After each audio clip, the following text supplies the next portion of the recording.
શિયાળો આવી ગયો છે અને મારા હાથમાં છે બાજરાનો લોટ. બાજરાના રોટલા તો બધાએ ખાધા જ હોય નહીં, અને ખાવા જ જોઈએ હો, શિયાળામાં તો ખાસ. પણ આજે બાજરાના રોટલા નહીં પણ બાજરાની બાટી બનાવવાની છે. આજે 3 પ્રકારની દાળ અને 4 પ્રકારના શાકભાજી નાખી સરસ મજાની દાળ બનાવીશું અને બાજરાના લોટમાંથી બાટી બનાવીશું. કલ્પવૃક્ષ પરિવારને ભાવથી જય સ્વામિનારાયણ, જય શ્રી કૃષ્ણ, જય સિયારામ, હર હર મહાદેવ, રાધે રાધે. સાત્વિક રેસીપીની વિડીયો સિરીઝમાં આપ સૌનું હાર્દિક સ્વાગત છે. ચાલો ઝડપથી બનાવી લઈએ બાજરાની બાટી અને સરસ મજાની સ્વાદિષ્ટ સાત્વિક દાળ. સૌપ્રથમ આપણે બાટી બનાવવા માટે મેં 2 વાટકા બાજરીનો લોટ લીધો છે. હવે બાજરીનો હોય કે બાજરાનો મને ખ્યાલ નથી, પણ છે તો બાજરાનો, બરાબર. અને એ સાથે સાથે અજમો છે, એ પણ શિયાળામાં જરૂરી છે. અજમાની સાથે હું ક્યારેક તલ નાખતો હોઉં છું. થોડાક તલ નાખું છું, થોડાક વઘારમાં લઈશું. બાજરાનો લોટ છે ને, એને બાઇન્ડિંગ આપવા માટે ચણાનો લોટ નાખવો જરૂરી છે. કેટલું નાખીશું એ આપણે આગળ જોઈએ છે, પણ પહેલાં નાખી દઈશું આપણે નમક. સ્વાદ અનુસાર થોડુંક નમક નાખીએ છીએ. અને હવે પહેલાં આપણે અડધો બાઉલ ચણાનો લોટ નાખીએ છીએ. બાઇન્ડિંગ માટે યાદ રાખવું જરૂરી છે. પહેલાં નાખી દઈએ થોડી હળદર અને પછી નાખીએ પાણી. વધારે પાણી ન પડી જાય એનું ધ્યાન રાખવું, કારણ કે બાજરાના લોટને ઝાઝું પાણી નથી જોઈતું હોતું.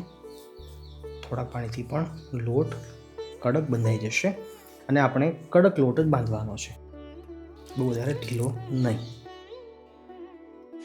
સોરી હો, વચ્ચે હું મોઈન નાખતા ભૂલી ગયો. મોઈન નાખું છું ઘીનું. કોઈ ઝાઝું મોઈન નથી નાખવાનું, પણ 1 વાટકા દીઠ 1 ચમચી આપણે ગણી શકીએ. હું હાલ 2 ચમચી મોઈન લઉં છું. જોકે પાછળથી આપણે ઘીમાં ડુબાડવાની છે બાટીને, અને મોઈન પણ જરૂરી છે.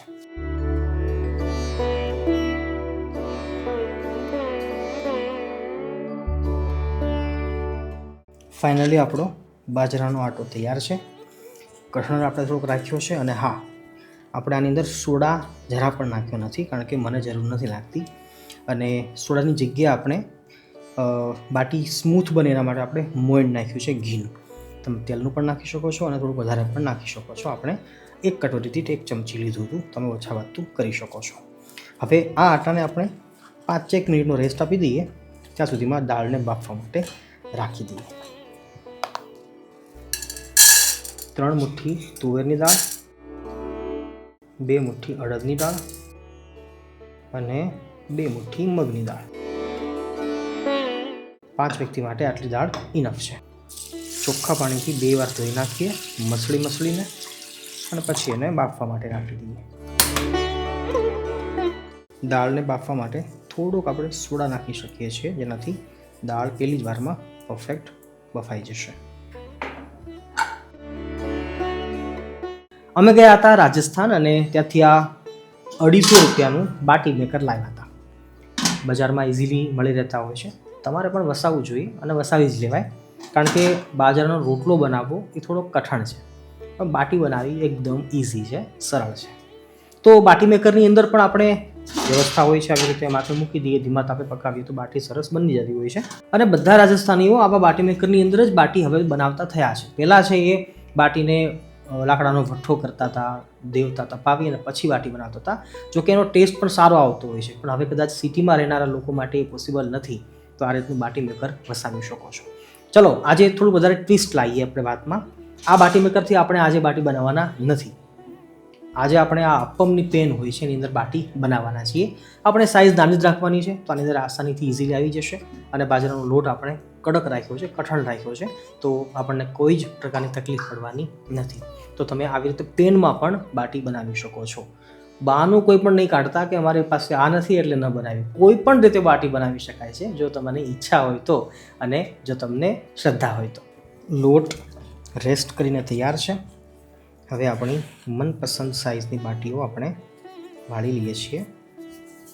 તમે ચાહો તો ઉપરથી હજી થોડુંક મોણ પણ નાખી શકો છો ઓઇલનું, પણ મને જરૂર નથી લાગતી એટલે મેં નથી નાખી. નાની મોટી સાઇઝની બાટીઓ તૈયાર કરી લઈએ.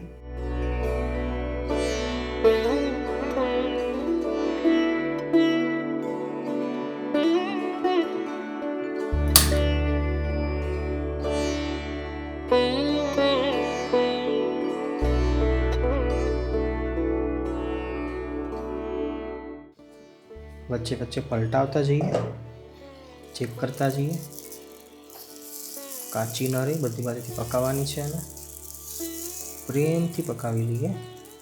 4 મિનિટ પછી અત્યારે જોઉં છું તો આટલી ડિઝાઇન પડી છે. બીજી 4 મિનિટ બીજી બાજુ આપી દઈએ.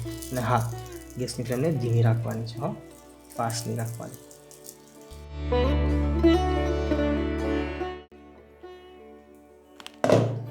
બીજી 4 મિનિટ પછી જોઈએ છીએ તો ફરીવાર ફેરવી લઈએ. ધીમા તાપે પકાવી રહ્યા છીએ, પણ આપણી બાટી છે જો ફાટી રહી છે, તવડા પડી જાય એ બાટી પરફેક્ટ. ધીમા તાપે પકાવવાની છે, જરા પણ ઉતાવળ નથી કરવાની.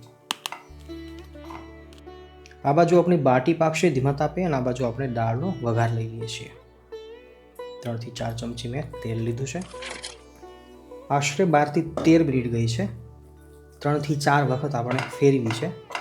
લાસ્ટ ટાઈમ આપણે એને ફેરવી લઈએ છીએ.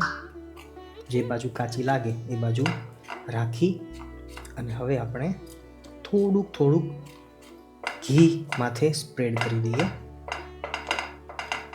હા,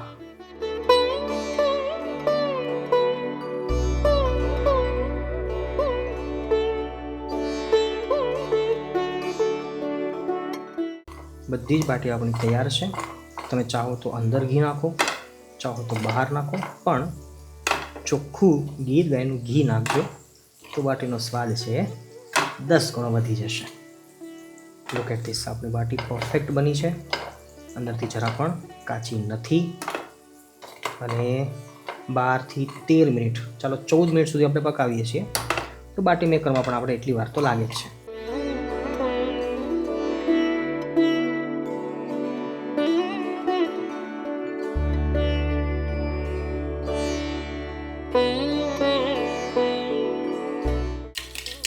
राई के बाद जीरा, गैस की फ्लेम धीमी रखी है. उसके बाद स्टार फूल, तज का टुकड़ा, प्यारे प्यारे मिर्च और ये हमारे तमाल पत्र. उसके बाद तल और अब आएगी मिर्ची. શિયાળો છે તો લીલી હળદર હોય એ નાખવી જોઈએ, સરસ લાગે છે. સફેદ હળદર,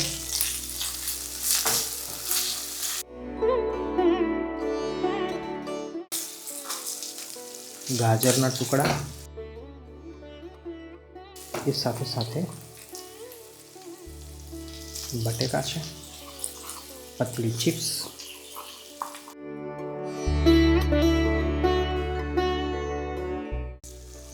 વટાણા થોડા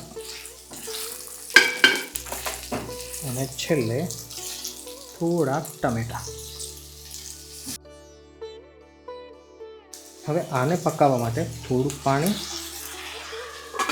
ઢાંકી દઈએ 3 મિનિટ માટે. સ્વાદ અનુસાર નમક. દાળ આપણી ઓલમોસ્ટ તૈયાર છે, બસ ફક્ત એકવાર ઉકાળી લઈએ. ધાણા જીરું,